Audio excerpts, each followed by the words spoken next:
Hello students, I hope you all are fine. आज मैं आपको हिंदी का चैप्टर 3 रीड करवाऊंगी और उसको एक्सप्लेन करूंगी। चैप्टर 3 का नाम है अभिमानी गुलाब। अभिमानी मतलब घमंडी। अभिमान का क्या मतलब होता है? घमंड। तो इसमें इसको स्टार्ट करती हूँ। सुमन के घर के आगे की छोटी सी बगिया में माली गमले सजा रहा था। एक सुमन नाम की लड़की थी, उसके घर के आगे छोटा सा बगीचा था, उसमें माली गमले सजा रहा था। माली क्या कर रहा था? उस बागीचे में गमलों को व्यवस्थित रख रहा था, सजा रहा था। पहले से रखे गेंदे के गमले के पास उसने गुलाब का गमला रखा और चला गया। पहले से रखे गेंदे के गमले के पास मतलब गेंदे के फूल का गमला था, उसके पास उसने गुलाब के फूल का गमला रख दिया और वह चला गया। बहुत देर तक दोनों चुप रहे। दोनों गमले पहले तो बहुत देर तक चुप रहे, परंतु फिर गुलाब से न रहा गया। अपनी सुंदरता की प्रशंसा सुनते सुनते उसे अपनी प्रशंसा सुनने और सुनाने की आदत पड़ चुकी थी। अब गुलाब ऐसा फूल है जो सबको बहुत अच्छा लगता है। गुलाब चाचा नेहरू को भी पसंद था और बच्चों को तो गुलाब बहुत ही ज़्यादा अच्छा लगता है। तो गुलाब को क्या हुआ था? अपनी प्रशंसा मतलब अपनी तारीफ सुनने की आदत पड़ गई थी।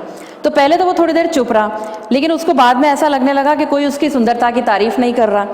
तो उसे ऐसा लगने लगा तो उसने चुप नहीं रहा गया और वह गेंदे से बोल पड़ा, गुलाब। अब मैं जब नाम पढ़ूंगी तब गुलाब बोलूंगी तब गुलाब बोल रहा है, गेंदा बोलूंगी तब गेंदा बात कर रहा है। गुलाब, कैसे हो मित्र? गुलाब ने कहा गेंदे से, कैसे हो मित्र? मित्र मतलब दोस्त। गेंदा, तुम जैसा मित्र पाकर भला कौन प्रसन्न होगा? गेंदे ने जवाब दिया कि तुम जैसा दोस्त पाकर भला कौन खुश नहीं होगा। तुम्हारे रूप की प्रशंसा संसार में सभी लोग करते हैं। तुम्हारे रूप की मतलब तुम्हारे रूप की या तुम्हारी सुंदरता की संसार में सभी लोग प्रशंसा करते हैं, सभी तारीफ करते हैं। गुलाब, मित्र तुमने ठीक कहा। चाचा नेहरू भी मुझे बहुत पसंद करते थे। मेरे गुलाब जल और गुलकंद के तो कहने ही क्या। गुलाब ने कहा कि मित्र दोस्त तुम ठीक कह रहे हो, चाचा नेहरू भी मुझे बहुत पसंद करते थे। मतलब चाचा नेहरू को भी मैं बहुत प्यारा था, पसंद था। मेरे गुलाब जल, गुलाब से क्या बनता है? गुलाब जल और गुलकंद। तो उसने कहा मेरे गुलाब जल और गुलकंद के तो कहने ही क्या। मतलब मुझसे जो गुलाब जल बनता है और गुलकंद बनता है उसके तो कहने ही क्या, उसकी तारीफ ही क्या करूं मैं। गेंदा, मेरा तुमसे परिचय तो हो गया, अब अपने परिवार के अन्य सदस्यों से भी तो मिलवाओ। गेंदे ने कहा कि तुमसे तो मेरा परिचय हो गया, मतलब तुमसे तो मैं मिल लिया, अब तुम्हारे परिवार की या अन्य सदस्य मतलब तुम्हारे और फैमिली मेंबर्स हैं उनसे मुझे मिलवाओ, परिचय करवाओ मेरा। गुलाब, नीचे देखते हुए, ये जो जड़ें हैं ये मेरे परिवार की सबसे पुरानी सदस्य हैं।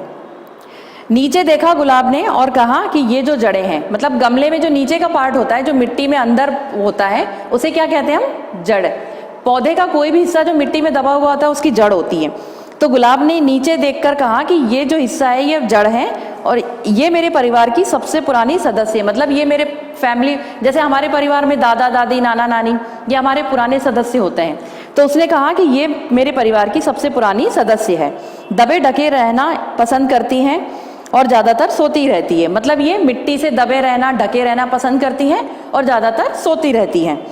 मिट्टी की चादर तानकर, मिट्टी की चादर तानकर मतलब मिट्टी में कवर रहती है वो। जैसे हम चादर ओढ़ के सो जाते हैं तो हम चादर के अंदर रहते हैं, कवर रहते हैं चादर से, उसी तरह से उसने कहा कि ये दबे और ढके रहना पसंद करती हैं और ज़्यादातर सोती रहती है मिट्टी की चादर तानकर।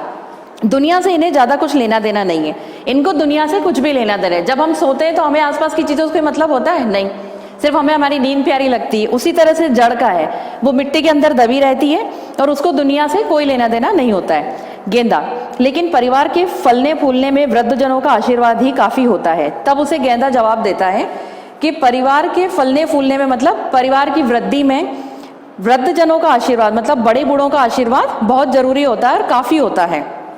गुलाब, सो तो है, अब आगे सुनो। ये पत्तियां हैं, ये इतनी संख्या में है कि 2-4 प्रतिदिन टूट भी जाएं तो कोई ध्यान नहीं देता। वैसे भी ये पीली पड़कर टूटती ही रहती हैं, लेकिन जब हरी भरी होती हैं तो भी इनकी सुंदरता की कोई प्रशंसा नहीं करता। अब गुलाब ने अपने परिवार के दूसरे सदस्य से मिलवाया गेंदे को, जो थी पत्तियां। तो वो कहता है कि ये पत्तियां हैं, ये मेरे परिवार की दूसरी सदस्य हैं और ये संख्या में इतनी है, मतलब इनकी संख्या इतनी है कि 4-5 अगर रोज प्रतिदिन मतलब रोज टूट भी जाएं तो कोई ध्यान नहीं देता।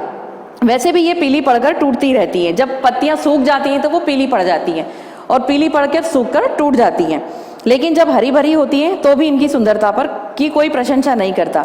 अब गुलाब को अपने ऊपर घमंड था तो वो कहता है कि मेरे होते हुए पत्तियों पे, जड़ पे, इन पे कौन ध्यान देगा। तो इन पर अगर ये हरी भी रहती हैं तो इनकी सुंदरता की कोई तारीफ नहीं करता है गेंदा। लेकिन मुझे तो इन पत्तियों के चारों ओर का कटाव बहुत पसंद है। तो गेंदा उससे कहता है कि मुझे तो इन पत्तियों के, गुलाब के उसमें देखा होगा आपने, पत्तियां कटीली सी होती हैं, उनके शेप ऐसा होता है कि उसमें साइड साइड कटी हुई रहती हैं। तो गेंदा उससे कहता है कि मुझे तो इन पत्तियों के चारों ओर का कटाव बहुत पसंद है। गुलाब, छोड़ो पत्तियों को और सुनो, मेरे परिवार का अगला सदस्य है तना। इसका कहना है कि यदि इसकी कमर टूट गई या झुक गई तो मैं कहीं का न रहूँगा। मुझे और पत्तियों को यही संभाले हुए है। फिर गुलाब उससे कहता है कि छोड़ो पत्तियों को, तुम पत्तियों की बात मत करो, छोड़ो उसको और सुनो, मेरे परिवार का अगला सदस्य है तना। वो कहता है मेरे परिवार के अगले सदस्य से मैं तुम्हें मिलवाता हूँ, जो है तना। तना मतलब एक जो स्ट्रेट खड़ा होता है उसे हम तना कहते हैं, जिसमें फूल पत्तियां ये सब लगती हैं, जड़ से ऊपर तना उगकर आता है। इनका कहना है यदि इसकी कमर टूट गई, अगर तना टूट गया मतलब उसकी कमर टूट गई या झुक गई तो मैं कहीं का। तना क्या कहता है कि अगर मैं ही टूट गया तो गुलाब का फूल किस पर लगेगा। गुलाब कहता है तना मुझसे ये चीज़ कहता है, मुझे और पत्तियों को यही संभाले हुए है। तना ही पत्ती और गुलाब को संभाले हुए है, इसलिए घमंड में सीधा रहता है, इसलिए वह घमंड में स्ट्रेट खड़ा रहता है, सीधा खड़ा रहता है। जब तेज हवा चलती है तब दाएं बाएं लहरा लहरा कर नाचता है। और जब तेज हवाएं चलती है तो तना कैसे लहराता है, फूल पेड़ पौधे सब लहराते हैं तो वो टेढ़ा मेढ़ा सा लहराने लगता है। फिर भी बेचारे को कोई नहीं देखता, लेकिन जब हवा चलती है और मैं झूमता हूँ तब लोग मुझे देखकर प्रसन्न होते हैं। गुलाब अपने घमंड में ये बात कहता है कि जब हवा चलती है, तना लहराता है, तब भी इसे कोई नहीं देखता, और तब तेज हवा में मैं लहराता हूँ तो मेरी सब प्रशंसा करते हैं। गेंदा गुलाब की अभिमान भरी बातें सुन सुनकर मन ही मन हंसा। तो गेंदा उसकी अभिमान भरी बातें मतलब घमंड भरी बातें सुनकर मन ही मन हंसने लगा गुलाब घमंड से।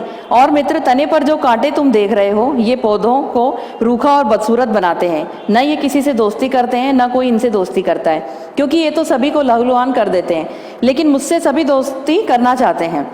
गुलाब घमंड से क्या कहता है कि दोस्त, तने पर जो कांटे तुम देख रहे हो, गुलाब के पेड़ में कांटे होते हैं, तो वो उन कांटों के बारे में बताता है कि जो तुम कांटे देख रहे हो ये पौधे को रूखा और बदसूरत बनाते हैं। ये मेरे पौधे की या मेरे फूल में जो सुंदरता है उसमें उनको, ये पौधे को रूखा और बदसूरत बना देते हैं। न ये किसी से दोस्ती करते हैं, मतलब न तो ये किसी के दोस्त हैं और ना ही इनसे कोई दोस्ती करता है और ना इनसे कोई दोस्ती करना चाहता है, क्योंकि ये तो सभी को लहूलुहान कर देते हैं। जब हम गुलाब का फूल तोड़ने जाते हैं और कांटा चुभ जाता है तो हमारे हाथ से खून निकलने लगता है। तो वो कहता है कि अगर गलती से भी इससे हाथ टच हो जाए तो ये सबको लहूलुहान कर देता है, लेकिन मुझसे सभी दोस्ती करना चाहते हैं, लेकिन मुझसे सब दोस्ती करना चाहते हैं।